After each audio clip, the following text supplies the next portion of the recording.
반갑습니다. 오늘 선부 예배에 나오신 여러분들 주님의 은혜가 가득하기를 축복합니다. 어떤 청년이 운전면허에 필요해서 신체 검사를 받으러 병원에 갔다고 합니다. 이름을 불러서 의사를 만나러 이제 방으로 들어갔더니 의사가 하는 말이 저기 저 빨간색 의자에 앉아서 잼잼을 해보시오 그러더랍니다. 잼잼이 뭔지 아시죠? 한번 해볼까요? 네, 잘 아시네요. 그러니까 뭐 의사 선생님이 이야기하니까 잼잼을 했대요. 그랬더니 의사가 이제 했다고 나가시라고 네, 나왔대요. 나왔더니 간호사가 신체 검사 합격증을 주더랍니다.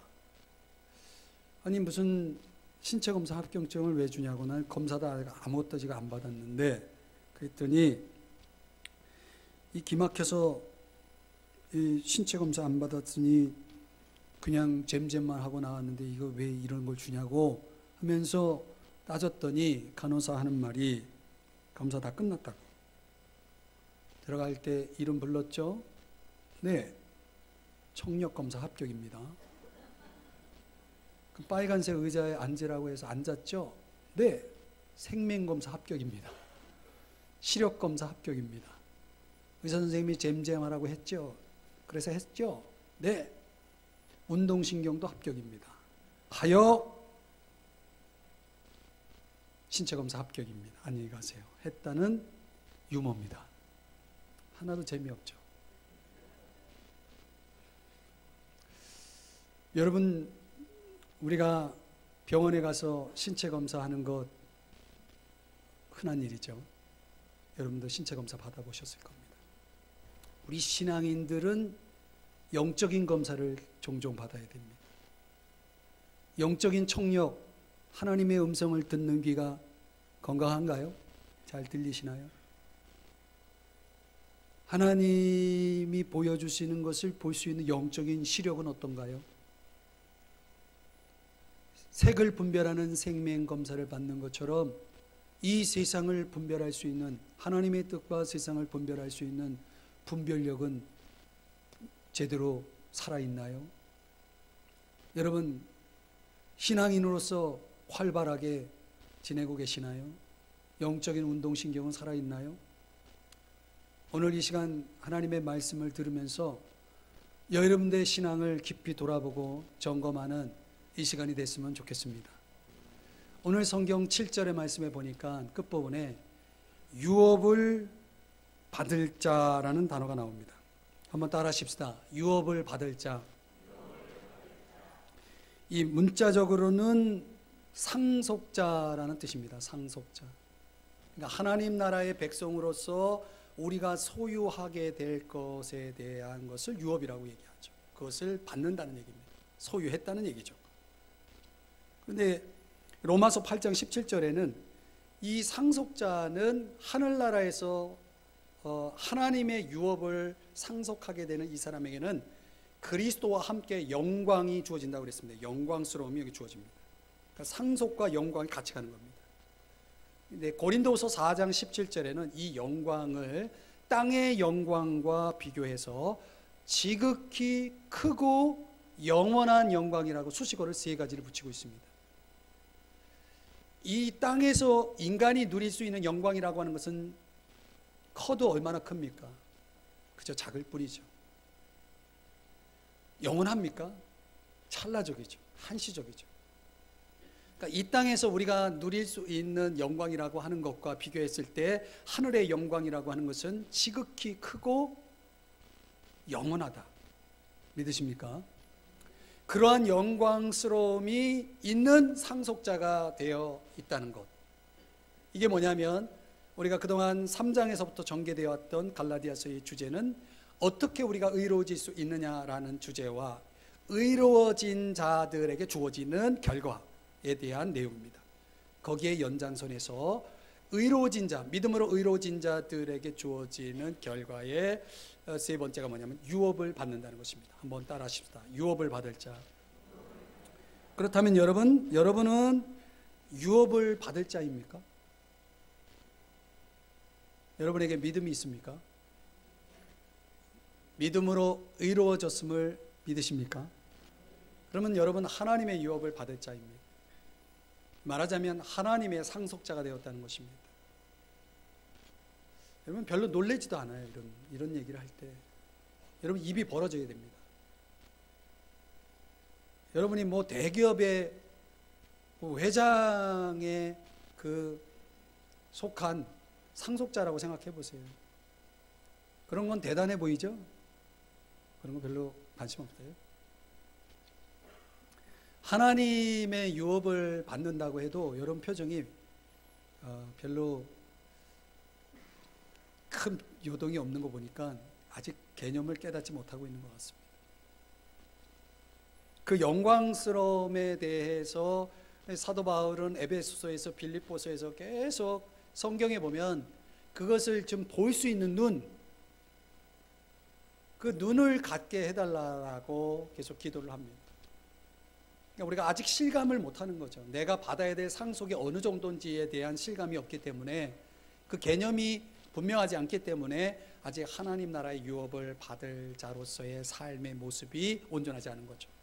그런데 오늘 본문에서는 하나님의 유업을 받을 자의 세 가지 특성을 소개해 주고 있습니다. 그 모습을 세 가지로 보여주고 있습니다. 저는 오늘 저와 여러분 모두가 하나님의 유업을 받을 상속자로서 우리에게 있어야 할 세 가지 특성이기도 하기에 이 세 가지를 함께 묵상하면서 은혜를 받고자 합니다. 첫 번째로, 하나님의 유업을 받을 자인 우리는 하나님 아버지의 뜻에 대한 신뢰가 있어야 됩니다. 한번 따라 하십시다. 신뢰. 우리가 살아가면서 신뢰가 있다라고 하는 것은 참으로 중요한 것입니다. 1절을 가보십니다. 유업을 이을 자가 모든 것의 주인이나 어렸을 동안에는 종과 다름이 없어서. 여기 어렸을 동안에는 이런 표현이 나오죠. 자, 저를 보시죠. 어렸을 동안이라고 하는 이 의미는 성인과 대조했을 때 아직 미성년 상태를 얘기합니다. 그런데 이 로마 문화에 의하면 미성년 상태의 특징은 두 가지로 정리해 볼 수 있습니다. 재산이 있습니다. 그러니까 부모로부터 물려받을 재산에 상속된 약속이 있는 거죠. 분깃이 있는 것입니다. 그런데 그 재산권을 행사는 못합니다. 그러니까 재산은 있는데 그 재산을 내 마음대로 사용할 수 없는 상태가 되어 있는 것입니다. 그렇기 때문에 종과 다름이 없다는 것입니다. 1절에서 표현은 그렇습니다. 이런 사람에게 언제까지 이런 상태가 지속되는가? 2절 한번 보시죠. 그 아버지가 정한 때까지. 이게 중요한 핵심입니다. 아버지가 정한 때까지입니다. 로마 문화 관습에 의하면 14살 때까지입니다. 이 14살 될 때까지는 아버지로부터 물려받을 상속될 재산이 있는데 그 재산을 내 마음대로 사용 못하는 것입니다. 그런데 14살 때부터 정식으로는 재산권이 25살, 25세가 되어서 사용할 수 있었다고 해요. 그러니까 이 기간, 14살부터 25살 때까지 이 기간의 시점은 누가 정하냐면 아버지의 재량입니다. 아버지가 넌 이제부터 재산권을 사용할 수 있다라고 선언할 때까지는 어렸을 동안이 되는 겁니다. 그러면 그 어렸을 동안에는 이 어린 아들을 위해서, 자녀를 위해서 아버지가 두 사람을 붙여줍니다. 한 사람은 후견인, 오늘 2절에서 후견인이라고 했죠. 이건 뭐냐면 이 자녀를 위험으로부터 보호해주는 보호자입니다. 보디가드입니다. 보디가드가 있습니다. 그리고 청지기, 청지기는 재산을 관리하는 사람입니다. 재산을 관리하는 사람. 자, 그러니까 재산은 있는데 이 재산을 내 마음대로 사용할 수 있는 권한은 없고, 대신 아버지가 정한 때까지는 나를 잘 보호해주고 내 재산을 관리해주는, 경영해주고 관리해주는 이 두 사람 아래서 살고 있어야 된다는 거죠. 자, 그랬을 때 이 어린아이의 입장에서 볼 때는 그렇잖아요. 독립하지 않은 이 입장에서 내가 이 재산권을, 자유권을 사용하기 위해서 아버지가 정한 때까지 뭐 해야 되겠습니까? 따져야 되겠습니까? 어떤 아들은 따지죠. 나 빨리 달라고. 누가복음 15장에 나오는 탕자의 비유에서는 아버지 분깃을 빨리 달라고 해가지고 그것을 받아가지고 집을 뛰쳐나가죠. 그리고 그것을 허랑방탕하게 사용해서 결국 알거지가 돼서 돌아오는 이야기가 나오죠. 그러니까 안달이 나고 막 재촉해가지고 그것을 억지로 끌어내려고 하는 그런 자녀가 있을지 모르겠습니다. 법적으로는 아버지의 권한 아래에 있기 때문에 이 자녀가, 아들이 해야 할 일은 뭐냐면 따라하십시다. 기다리는 것. 기다리는 것입니다. 여러분 기다려 보셨나요? 기다리는 거 참 힘들죠. 어떻게 기다림이 가능할까요? 그게 신뢰입니다. 믿는 거죠. 아버지가 나에게 상속해 줄 재산에 대한 믿음, 아버지에 대한 믿음이죠. 사실상 아버지에 대한 신뢰가 있을 때, 아버지가 나를 위해서 지금 준비하고 있다라고 하는 아버지의 계획, 아버지의 뜻에 대한 전적인 신뢰가 있을 때만이 기다릴 수 있는 것입니다. 마찬가지로 하나님 아버지는 우리들을 위해서 그 역사의 배후에서 계속 그 준비를 진행하고 있다는 사실입니다. 주권적인 섭리라고 하는 용어를 쓰는데요. 여기서 중요한 사실은 내가 아버지로부터 받을 상속은 받는 것이라는 거죠. 영어로는 receive 하는 것입니다. receive. take가 아닙니다. 취하는 게 아닙니다. 내가 쟁취하는 게 아닙니다. 내가 노력하든 어떤 힘을 발휘하든 해서 상대 것을 빼앗거나 쟁취하는 개념이 아니고 상대가 값없이 아낌없이 나에게 주는 것을 receive 하는 겁니다. 받아들이는 것입니다. 이 받아들이는 입장에서는 두 가지가 있어야 됩니다. 첫째는 감사가 있어야 되고 두 번째는 겸손이 있어야 됩니다. 그렇죠? 하나님의 유업을 받을 자에게는 그런 감사와 겸손 속에서 재촉하거나 안달하지 않고 그분의 때, 그분의 계획을 전적으로 신뢰하면서 뭐 하는 겁니까? 기다리는 거죠. 이 기다림이라고 하는 것은 동행의 출발점이고 가장 아름다운 열매를 맺는 시작입니다. 여러분 잘 기다리시나요? 이런 전적인 신뢰를 보여주는 것을 윌리엄 바클레이라고 하는 성경학자는 기다림이라고 하는 그런 특성들, 신뢰라고 하는 것, 이런 것들의 특성과 함께 크게 네 가지로 어린아이의 매력을 설명해 주고 있습니다. 어린아이의 매력을 네 가지로 설명해 줍니다. 첫째는 뭐냐면 신뢰하는 마음이 있다는 거예요. 여러분 나이가 들어가면 뭐가 점점 줄어드냐면 신뢰가 줄어듭니다. 의심이 많죠. 여러분이 우리가 나이 들어간다라고 하는 것을 가만히 보면요, 외모적으로 나이 듦이 나타나죠. 흰머리가 생기고 주름살이 생기고, 그렇죠, 힘이 빠지고, 이건 약갑니다. 진짜 나이 들면 우리 내면에서 더 빠르게 진행되고 있다는 사실이죠. 내 안에서 믿음보다는 신뢰보다는 의심이 더 자리 잡고 있다면 내가 지금 나이가 들어가고 있는 것입니다. 두 번째는 뭐냐면 마음으로 즐긴다는 거죠. 아이들을 보세요. 아주 단순하고 작은 것에 대해서도 아주 호탕하게 웃죠. 크게 웃죠. 뭐 하는 거예요? 즐길 줄 아는 거죠. 여러분 나이 들어가는 사람들의 특징이 뭡니까? 나이 듦의 특징이 뭡니까? 뭐가 줄어들어요? 어떻게 그렇게 잘 아시죠? 웃는 일이 별로 없나요? 나이 들었다는 거죠. 아이들은 별거 아닌데도 웃어요. 즐기는 거죠. 여러분 내가 나이 들어감으로 인해서 어린아이 다움을 잃어버리면 내 삶에서 웃음이 빠져나갑니다. 웃음 대신 뭐가 들어오냐면 실증, 짜증이 들어오죠. 짜증을 잘 내죠. 생기 없음, 이런 습관들이 나의 삶을 지배하기 시작합니다. 이게 인생의 비극이죠. 그래서 어떤 사람이 이런 기도를 소개했습니다. 주님, 저에게 놀라워하는 생각이 사라지지 않게 해주세요. 늙지 않는 비결입니다. 여러분 한번 표정을 한번 놀라는 표정을 한번 지어보실까요? 옆 사람 보시면서 한번 놀라는 표정 지어보세요. 벌써 어린아이가 아니라는 증거입니다. 해보자는데 안 하잖아요. 여러분들 잘 못합니다. 이게 리액션이라는 거 있잖아요. 반응하는 것이 큰 사람은 그만큼 아직 어린아이 다움이 남아있다는 거죠. 세 번째 어린아이의 매력이 뭐냐면 감사하는 마음이 있다는 거죠. 여러분, 나이 들어가면은 감사가 빠지고 뭐가 들어가냐면 당연히 들어갑니다. 당연한 거지. 감사의 생각보다는 당연한 거지.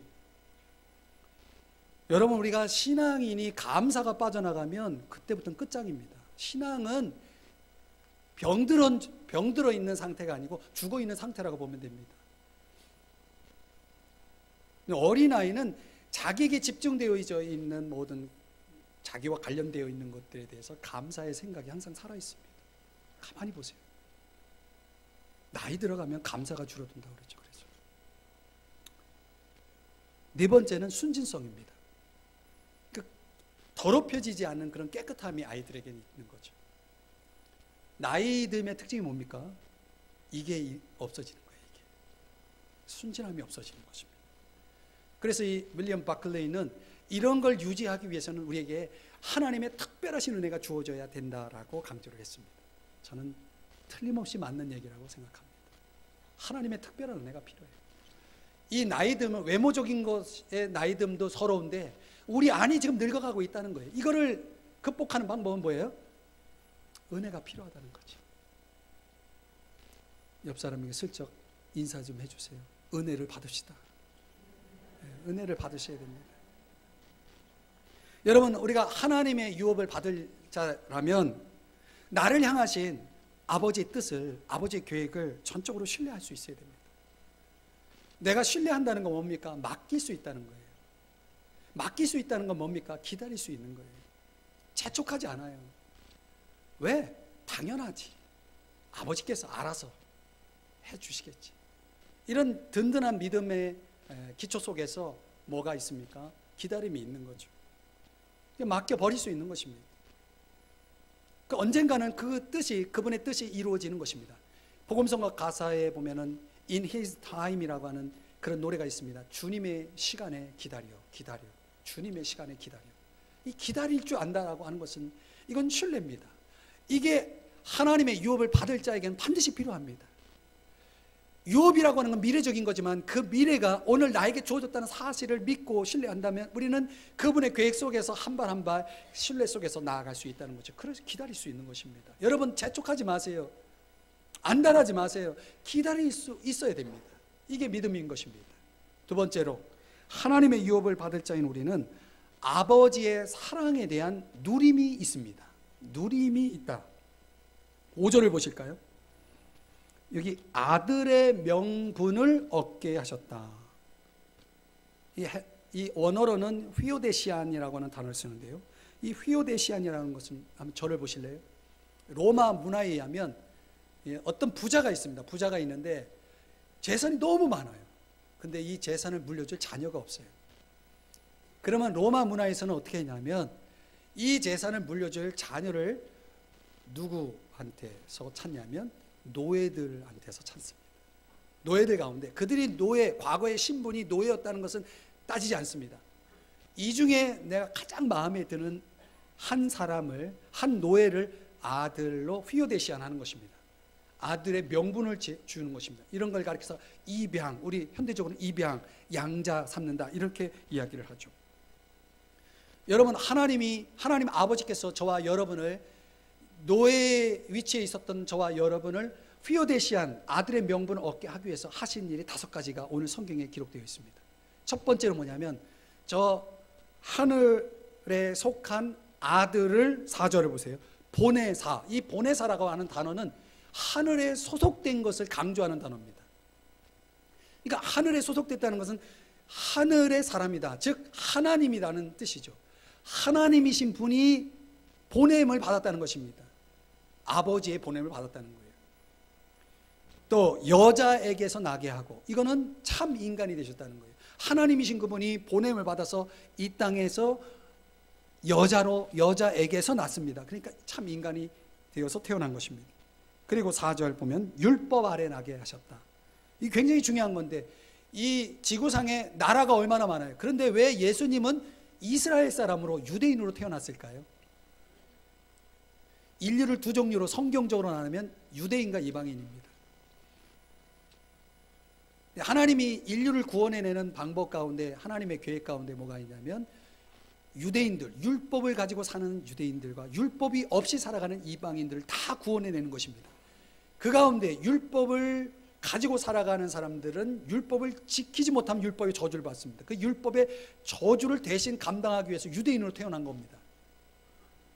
신학적으로 굉장히 중요한 얘기를 제가 설명을 간단하게 한 겁니다. 그러니까 율법 아래 태어나는 게 굉장히 중요합니다. 그리고 율법을 철저하게 완벽하게 지키는 게 중요합니다. 그래서 그분은 의인인 것입니다. 죄가 없는 분입니다. 그래서 율법의 저주에서 우리를 해방시켰다는 것입니다.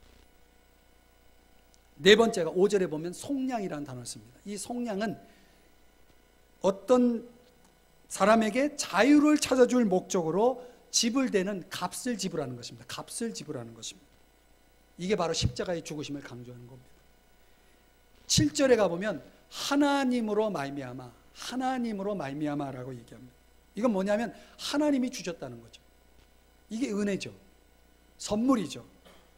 이 정리하면은 우리를 휘오데시안, 양자, 아들의 명분을 얻게 하기 위해서 하나님 아버지께서 하신 이 5가지를 정리해 보면 하나님의 아들이신 그분을 이 땅에 보내주셔서 인간으로 태어나게 하시고, 그리고 우리의 죄값을 대신 지불하셔서 십자가의 죽으심으로 그래서 우리를 입양하신 겁니다. 아들의 명분 휘오데시안을 주신 것입니다. 근데 왜 아들이라고 하는 단어를 사용하고 있느냐? 이게 여기에 또 깊은 의미가 있어요. 이건 뭐냐면 인격적인 관계를 강조하는 것입니다.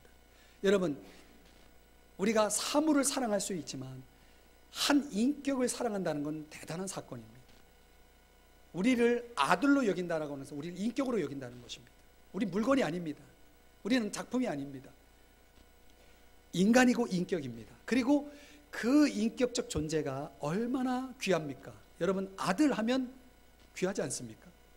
내 목숨을 다 쏟아도 아깝지 않은 존재가 아들 아닙니까? 딸 아닙니까? 그렇죠. 하나님이 우리를 아들의 명분이라는 휘오데시아니라고 하는 이 자격을 부여하셨을 때는 그만큼 하나님이 우리를 뭐 하신다는 겁니까? 우리를 소중하게 무한 가치로 여긴다는 뜻입니다.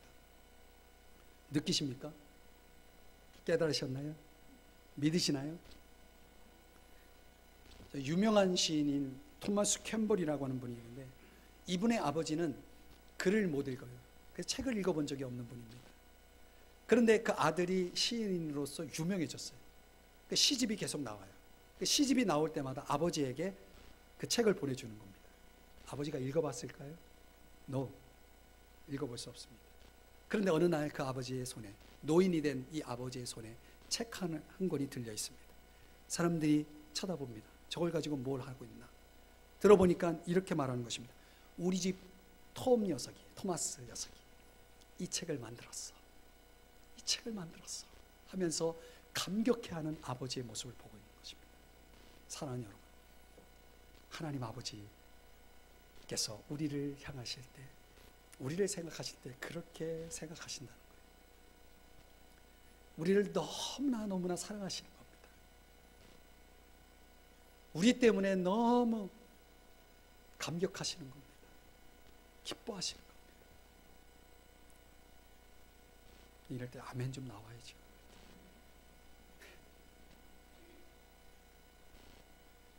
우리를 너무 사랑하시는 겁니다. 여러분, 이 아버지, 우리를 너무 사랑하시는 이 아버지는 언제나 우리가 하는 일을 눈여겨보시면서 우리가 좋은 일을 하면 너무 기뻐하시고 아주 크게 기뻐하시고, 우리가 나쁜 일을 하면 너무 슬퍼하시는 분이십니다. 우리를 사랑하지 않고는 못 베기는 분이십니다. 어거스틴은 그래서 이렇게 표현했습니다. 하나님은 우리 한 사람 한 사람에 대해서 사랑해야 할 대상이 마치 나 한 사람밖에 없는 것처럼 사랑하신다. 틀림없이 맞는 말입니다. 그러므로 여러분, 우리가 그분에게 사랑과 기쁨을 드리느냐 아니면 슬픔과 걱정을 드리느냐는 우리의 문제인 것입니다. 과연 저와 여러분은 이 엄청난 사랑을 얼마나 누리고 있는지, 얼마나 깨닫고 있는지, 얼마나 여러분 그 사랑 속에서 살고 있는지를 묻고 싶습니다. 어떻게 그 사랑을 누릴 수 있을까요? 6절입니다. 6절에 보면 이렇게 말씀합니다. 아빠, 아버지라 부르게 하셨느니라. 여러분 탈무드에 의하면 아기가 태어나서 제일 먼저 배우는 단어는 아빠라고 합니다. 이 말은 무슨 얘기냐면 인간의 존재 시작은 아빠라는 이름을 부름으로 시작된다는 거예요. 여러분 아빠를 부를 때 낯섭니까? 불편합니까? 마음이 아픕니까? 이런 관계가 우리 육신의 아버지하고는 있을 수 있어요. 아버지로부터 받은 영향력, 나쁜 영향력, 좋지 않은 영향력이 있을 수 있습니다. 그러나 여러분 우리가 하나님 아버지를 생각할 때 아빠라고 부를 때에는 분명히 그 의미가 달라져야 됩니다. 사랑받는 이 아들의 자격으로서 즐겁게 그분의 이름을 부르는 것을 상상해 보십시오. 그분의 이름을 부를 때마다, 아버지라는 이름을 부를 때마다 그 아버지의 그 무한 자원이 우리에게 쏟아진다는 사실을 상상하면서 한번 불러보세요. 미국의 어떤 교인이 13살 된 아들을 잃어버렸습니다. 아들이 집을 나간 거예요. 가출한 것입니다. 사방팔방 찾아다녔는데 찾을 수가 없었어요. 18년 만에 어느 역전 앞에서 아들을 드디어 발견했습니다. 13살 소년이 집을 나가서 30이 넘은 청년이 되어 있는 것입니다. 어른이 되어 있는 것입니다. 그런데 이 아들을 발견하고 이 아버지가 놀라게 되는 것은 이 아들이 초점이 흐린 눈으로 사람들 앞에 25센트만 달라고 구걸을 하고 있는 것입니다. 마치 마약 환자처럼 초점이 없습니다. 눈동자가 흐려 있습니다. 이 아버지가 기가 막힙니다. 이 아버지한테 와서도 아저씨 25센트만 주세요 하면서 구걸을 하는 것입니다. 이 마약 환자 같은 이 기막힌 이 아들의 모습을 바라보면서 아버지가 속으로 우는 것입니다. 그리고 절규하면서 이렇게 이야기를 합니다. 아들아, 내가 너의 아버지야. 25센트가 아니라 내가 가지고 있는 모든 것, 나의 생명까지도 다 너의 것이야. 아들아, 집에 가자. 함께 살자꾸나. 사랑하는 여러분, 이 무한 자원을 지니신 아버지의 품을 떠나서 방황하고 있는 자녀들의 모습을 상상해 보십시오.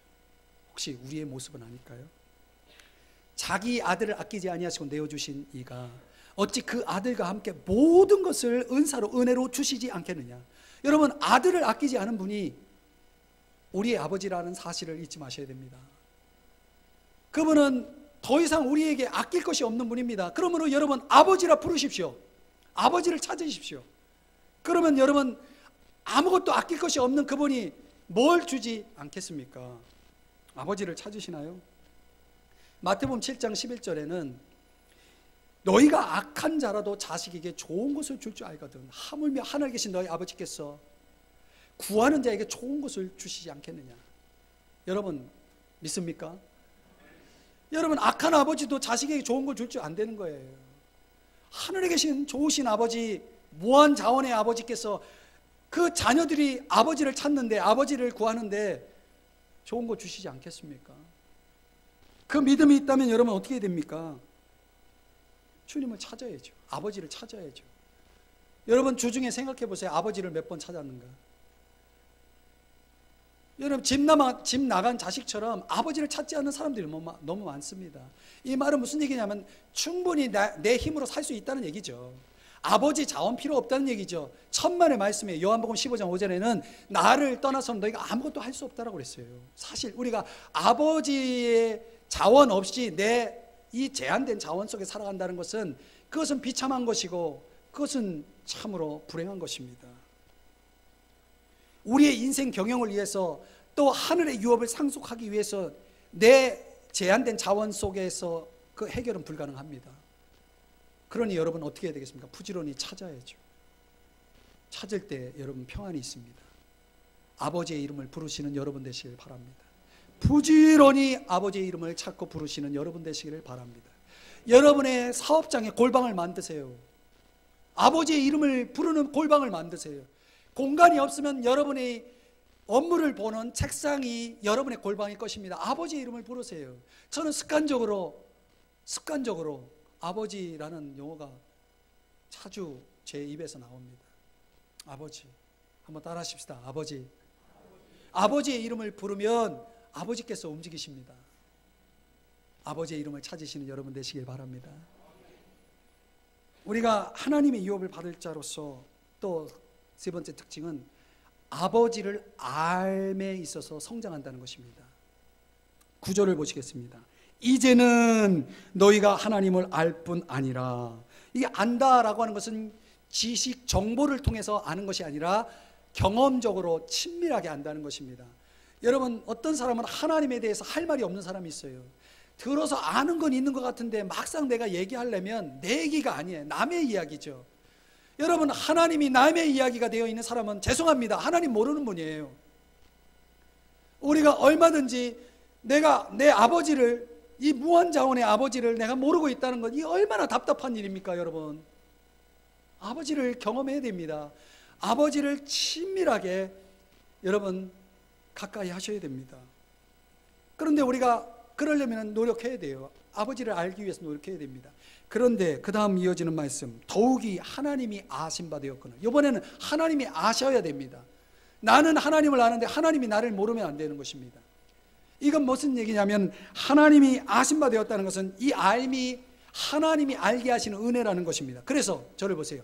하나님의 은혜와 나의 노력이 만나야 하나님을 아는 것입니다. 이 사건이 이루어지는 것입니다. 그런데 갈라디아 교회 성도들은 하나님을 알아가는 것에 있어서 그 본질에서 벗어나기 시작했습니다. 9절을 보시죠. 여기 돌아가서라는 단어가 나옵니다. 돌아가서. 이게 무슨 뜻이냐면, 어디로 돌아갔다는 얘기냐면 8절, 본질상 하나님이 아닌 자들에게. 이 자들이라는 단어가 영어 성경에는 소문자 G로 되어 있습니다. God라고 하는 대문자 G는 하나님을 말하고, 소문자 G라고 하는 것은 신들입니다. 하나님이 아닌 다른 신들, 전혀 신적인 능력이 없는 그 신들에게 돌아가는 것입니다. 이 말은 무슨 얘기냐면, 여러분, 우리가 본질인 하나님을 모르면 하나님이 아닌 자들에게 돌아가서 노예가 되는 것입니다. 이 현대인들의 삶을 지배하는 신들이 여러 가지가 있습니다. 첫째는 개인의 성취에 대한 욕망입니다. 여러분, 내가 뭔가 이루겠다라고 하는 욕망에 사로잡힌 사람들은 그 욕망이 신입니다. 잘 들어보세요. 사람의 기대에 부응하려는, 사람의 인정을 받고자 하는 욕구도 신입니다. 사람이 신인 것입니다. 어떤 방식으로, 내 방식으로 어떤 일을 이루려는 욕망도 결국 자기 능력, 자기가 신이 되는 것입니다. 약물을 신으로 섬기는 약물 중독자, 인간의 능력을 맹신하는 과학주의자들, 과학기술, 쾌락을 궁극적인 인생의 목표로 추구하는 사람들, 쾌락이 신인 것입니다. 여러분, 신이라고 하는 것은 눈에 보이는 신이 아니라 보이지 않지만 실존하는, 인간을 지배하고 있는 신들이 우리 현대인들에게 있다는 것입니다. 우리가 하나님을 아는 알므로 성장하지 않으면 반드시 이 신들에 사로잡히게 되어 있습니다. 신들의 지배를 받고 신들의 노예가 되어 있는 것입니다. 그렇게 되면 우리의 삶이라고 하는 것은 11절에서 말씀하고 있는 것처럼 헛되게 되는 것입니다. 우리 모든 신앙의 수고가 헛되게 되어지는 것입니다. 가만히 보면은 사람들은 하나님이 아니면 다른 신들의 노예가 되어 있습니다. 어떤 노예가, 어떤 삶이 더 복될까요? 하나님에 대한 알미 멈춰 있는 사람들 교회 안에서 많이 봅니다. 더 이상 알을 추구하지 않고 관심이 없습니다. 죄송합니다. 그분은 분명히 뭔가의 노예가 되어 있을 것입니다. 여러분, 우리가 성장하지 않고 자라지 않으면 우리는 옛날로 돌아가게 되어 있습니다. 여러분, 신앙생활 오래 한 사람도 갑자기 예수 믿기 전에, 하나님 자녀가 되기 전에 가졌던 생활 방식을 그대로 따라가는 사람이 있어요. 그 완전히 믿지 않는 사람입니다. 우리의 판단이나 생각이나 행동이, 여러분, 하나님 자녀가 아닌 사람들이 살아가는 방식들을 따라가는 사람들이 있습니다. 그런 사람들은 두 가지 중에 하나예요. 하나님의 자녀가 아니었든지, 아니면 하나님의 자녀이지만 알에 대한 성장이 멈춰있든지. 멈춰있다는 것은 뭡니까? 퇴보한다는 거예요. 퇴보하면 세 가지 증상이 나타납니다. 어떤 증상? 첫째는 몸이 건조해집니다. 신앙생활이. 여러분, 신앙생활이 기쁨이 없다는 것입니다. 가만히 보세요. 이런 증상이 나타납니다. 두 번째는 신앙이 짐처럼 여겨집니다. 여러분, 교회 오는데 짐처럼, 짐을 지고 있는 것처럼 여겨진다. 이거 뭡니까? 퇴보하고 있는 것입니다. 그리고 사람 눈치 봅니다. 가만히 보세요. 이런 하나님에 대한 알의 깊이가 더해지고 성장하는 사람들이 아니라면 이 신앙적으로 퇴보하는 사람들은 신앙생활의 즐거움도 잃어버리고 또 신앙생활에 대한 어떤 그런 짐과 같은 느낌을 갖게 되고, 그리고 자꾸 사람들 눈치 보고, 그 사람이 뭐 나를 구원해 줬습니까? 그 사람이 내 신앙에 도움을 줄 수 있습니까? 왜 사람 눈치 봅니까, 여러분? 왜 사람 때문에 신앙생활 합니까? 이거는 아직도 내가 하나님에 대한 알미 여전히 부족하다는 거예요. 결핍되어 있다는 것을 보여주는 것입니다. 오히려 내가 하나님에 대한 알미 성장한 사람들이 뭐가 있습니까? 늘 감격이 있습니다. 신앙에 감격이 있습니다. 예배에 감격이 있습니다. 감사가 있습니다. 자유가 있습니다. 어떤 일을 할 때 자원합니다. 보세요. 이런 특징이 분명하게 나타납니다. 하나님이 우리에게 던지는 세 가지 질문이 있다고 하는 것입니다. 첫 번째는 하나님이 사람들이 어떻게 하면 나의 일을 알게 될까라는 질문입니다. 하나님의 일을 알려면 하나님이 우리에게 자신을 계시해 주셔야 됩니다. 하나님은 세 가지로 우리에게 자신을 보여주십니다. 첫째, 자연, 세상 자연을 통해서. 두 번째는 사람을 통해서. 세 번째는 예수 그리스도를 통해서 보여주십니다. 근데 그걸 통해서 알게 되는 거예요. 두 번째 질문은 뭐냐면, 어떻게 하면 사람들이 내 말에 귀를 기울일까? 어떤 사람이 병에 걸렸다고 합니다. 그 병에 걸린 사람이 이런 고백을 하는 거예요. 제가 병상에 눕게 되고서부터 지금까지 내 생애에서 깨달은 것보다 훨씬 더 많이 하나님에 대해서 알았습니다. 이건 틀림없는 고백입니다. 여러분, 우리가 언제 하나님을 알게 됩니까? 병상에 누워 있을 때입니다. 죄송합니다. 병상에 누워 있을 때 하나님을 많이 깨닫습니다. 아빠 보셨나요?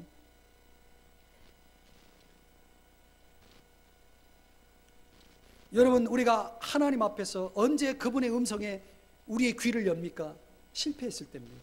내가 손해봤을 때입니다. 내가 넘어졌을 때입니다. 그래서 어느 시인은 이런 하나님의 음성을 들었다는 것이에요. 내 사랑에 응답하지 않는 사람은 삶의 피곤을 느껴 싫든 좋든 내 품에 돌아오게 되리라. 여러분, 언제 우리가 그분의 사랑에 응답하고 돌아오게 되는지 아십니까? 내 삶에 지칠 때입니다. 그때는 좋든 싫든 하나님 품으로 돌아오는 것입니다. 사랑하는 여러분, 없어서는 안 될 것을 얻기 위해서는 어떻게 하든 괜찮은 걸 버려야 됩니다. 우리의 삶에 버림이 없이는 우리가 얻고 싶어하는 것을 얻을 수가 없습니다. 선택해야 되는 것이에요. 세 번째 질문은 뭐냐면, 어떻게 사람들이 날 사랑하게 될까? 여러분, 하나님이 우리가 하나님을 사랑하게 하는 데 있어서 하나님이 사용할 수 있는 방법은 당신의 힘을 사용하지 않습니다. 사랑을 사용합니다. 그래서 하나님을 사랑하게 되면, 이 하나님의 사랑을 깨달으면 하나님을 사랑할 수 있게 됩니다. 그때부터 하나님을 사랑하게 되면 하나님에 대한 알미 시작됩니다. 그 사랑하면 사랑할수록 하나님에 대한 알면 깊어집니다. 여러분, 연애해 보셨죠? 사랑해 보세요. 상대를 알게 돼 있습니다. 깊이 알게 돼 있습니다.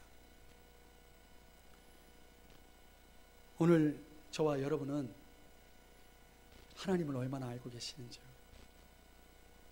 여러분, 하나님을 문자로 아십니까? 추상적인 개념으로 알고 계십니까? 남의 이야기로 알고 계십니까? 안 됩니다. 미국의 최고의 미 10명 중에 한 사람으로 뽑힌 바 있는 할리우드 유명 배우인 컬린 티 에반스라는 여배우가 있습니다. 아마 여러분 사진을 보신 분도 있을 겁니다. 1960년대에 이 마릴린 먼로의 쌍벽을 이루는 여배우였다고 합니다. 그 여배우가 주급으로 받았던 액수는 그 당시에 굉장한 액수였다고 그래요. 그러니까 돈과 명성을 다 가진 성공 배우였습니다. 근데 종종 그런 연예인들, 이 영화계에 있는 종사자들과 영화 배우들이 어떤 파티를 여는 그런 연애라는 것들이 있을 때 어느 날 그 에반스가 마이크를 잡을 기회가 있었다고 합니다. 그녀가 마이크를 잡자 무대에 서자 그 연회석에 있었던 많은 사람들이 박수를 치고 휘파람 소리에 환영의 물결이 가득했습니다. 그때 이 에반스가 이렇게 말을 시작했습니다. 여러분, 저는 사랑에 빠졌습니다. 이 돈과 명성을 다 거머쥔 이 성공적인 여배우의 연인이 도대체 누굴까 사람들은 귀를 기울이면서 그 다음에 말을 듣고자 합니다. 에반스의 말은 이렇게 이어집니다. 저의 사랑의 대상은 제 인생의 전부고 영원한 안내자이신 예수 그리스도입니다. 제가 이분을 알고 나서 인생에는 보이는 세계 외에 다른 세계가 있다는 것을 알았습니다. 다른 세계가 있다는 것을 알았습니다. 이제 저는 예수 그리스도와 함께 일하기 위해서 이 음악의 세계를 떠나기로 했습니다. 그러니까 회중석에서 박수가 끊어지지 않고 큰 박수가 나옵니다. 그러면서 이렇게 고백합니다. 이 영원한 세계를 보고 영원한 생명을 소유한 자가 진정 행복한 자 아닙니까? 그녀는 고백합니다. 저는 현재의 영예스러운 영화배우의 일을 포기하고 예수 그리스도를 위해 살기로 했습니다. 주님에 대한 저의 발견은 그 어떤 것으로도 바꿀 수 없는 행복이기 때문입니다. 그리고 그녀는 한 목사님과 결혼을 하게 되고 이후에 선교사로 지원해서 선교사 교육을 받던 중에 어느 날 빌리 그레함 목사님과 식사를 하게 되었다고 합니다. 빌리 그레함 목사님이 이런 질문을 던졌습니다. 자매님, 이 할리우드의 그 별과 같은 성공을 물리치고 어떻게 그것을 물리치고 지금 이 주님, 지금의 그 주님을 선택한 것에 대해서 후회하지 않습니까? 후회가 없나요? 후회하지 않습니까? 이렇게 물은 것입니다. 그때 에반스의 대답은 이렇다고 합니다. 저는 할리우드 스타나 또 영국 여왕의 자리나 미국 대통령의 자리와도 지금의 저의 위치와는 바꿀 수 없습니다. 그리스도는 저에게 이처럼 귀하신 분입니다 라고 고백했다고 합니다. 사랑하는 여러분, 말씀의 결론 속에서 과연 여러분에게 주님은 어떤 분이신가요? 여러분에게 하나님 아버지는 어떤 분이신가요? 그분과의 관계는 어떠신가요? 성장하고 있나요? 발전하고 있나요? 베드로후서 3장 18절에 보면은 그 은혜와 그분을 아는 지식으로 자라가라고 얘기하고 있습니다. 영적인 성장 장애를 겪고 있는 사람들이 너무 많습니다. 1년이 가고 10년이 가도 신앙이 바뀌지 않습니다. 삶이 바뀌지 않습니다. 성품이 바뀌지 않습니다. 여러분, 이유가 뭔가요? 하나님 아버지를 어떤 분으로 여기고 있는가입니다. 여러분, 그분께 붙어 있어야 됩니다. 그분을 붙들어야 됩니다. 그분의 은혜가 계속적으로 필요합니다. 그 은혜의 자리에 있어야 됩니다, 여러분. 그래, 여러분, 우리가 하나님 아버지의 그 사랑 속에 듬뿍 그분의 사랑 속에서 살아갈 수가 있는 것입니다. 그분을 알아가게 되는 것입니다. 사랑하는 여러분, 우리가 하나님의 유업을 받을 자입니까? 여러분, 상속자입니까? 그러면 상속자답게 살아야죠. 상속자답게 살아야죠. 오늘 세 가지를 말씀드렸어요. 상속자 나오려면 신뢰가 있어야 됩니다. 아버지를 믿으셔야죠. 왜 안달합니까? 왜 재촉합니까? 기다릴 줄 알아야죠. 맡길 줄 알아야죠. 그분의 사랑이 뭔지를 알려면 그분을 찾아야죠. 그분을 구해야죠. 그분의 이름을 불러야죠. 가뭄에 콩나듯이 아버지를 찾는 사람에게 무슨 아버지의 사랑이 느껴지겠습니까, 여러분? 아버지의 사랑을 깨달으려면 그분을 찾으셔야 됩니다, 여러분. 여러분의 인생의 방에 골방이 있어야 되는 것입니다. 여러분의 가정에, 여러분의 사업장에, 교회에 골방이 있어야 되는 것입니다. 그분을 찾으셔야 되는 거예요. 그분을 알아야 됩니다. 여러분, 내가 가지고 있는 지식은 내 지식이 아닙니다. 누구 겁니다. 여러분의 지식을 만들라는 것입니다. 그분을 알아야 됩니다. 그래야 여러분의 입술을 통해서 이 에반스 같은 고백이 나오는 것입니다. 저는 오늘 이 2018년 두 번째 주일에 이 갈라디아서 4장 1절에서 11절 너무 귀한 말씀입니다. 이 말씀 그냥 듣고 여러분 가면 끝나는 겁니다. 아무 소용없어요. 여러분이 내가 정말 하나님의 유업을 받을 자인지를 깊이 고민해 보세요. 내가 정말 상속자라면 그 상속자다운 신분과 삶이 이런 삶이 좀 따라올 수 있도록 좀 변화되십시다. 달라지십시다. 우리 다 같이 자리에서 일어나서 찬송 부르시고 축도로 예배를 마치겠습니다. 보혈을 지나 하나님 품으로 나아갑시다. 보혈을 지나 하나님 품으로, 보혈을 지나 아버지 품으로, 보혈을 지나 하나님 품으로 한 걸음씩 나가네. 존귀야 존귀야 주 보혈이 내 영을 새롭게 하시네. 아멘. 존귀야 주 보혈이 내 영을 새롭게. 다시 한번 존귀야 존귀야 주 보혈, 주 보혈이 내 영을 새롭게 하시네. 존귀야 주 보혈이 내 영을 새롭게 하네. 기도할게요.